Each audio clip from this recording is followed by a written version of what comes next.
Video వీక్షక మహాశయులందరికీ నమస్సుమాంజలులు.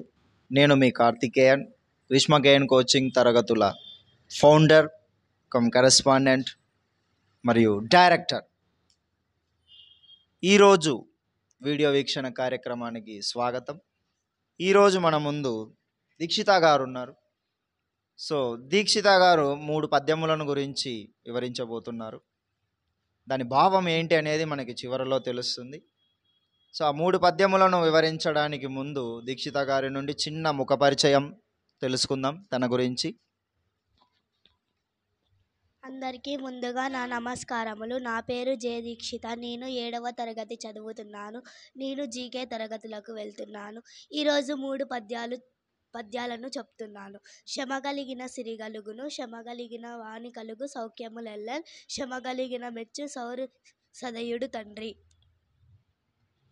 శ్రమను గురించి దీక్షిత గారు చాలా చక్కగా వివరించారు. Work is worship, hard work never fails అన్నట్టుగా శ్రమ ఉంటేనే ఏదైనా మనకి సాధ్యమవుతుంది. శ్రమ లేనిదే, కష్టం లేనిదే ఫలితం అనేది మనం పొందలేము. చాలా చక్కగా వివరించారు. 2వ పద్యం.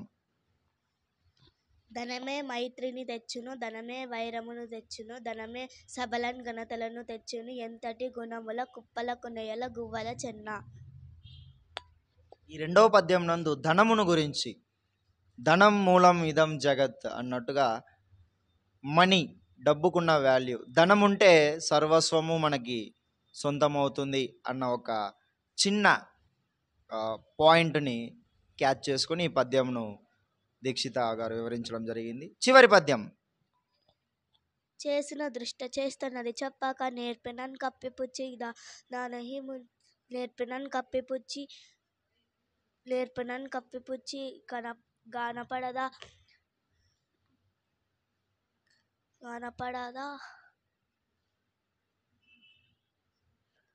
జనులెల్ల రెడుంగ భాస్కర.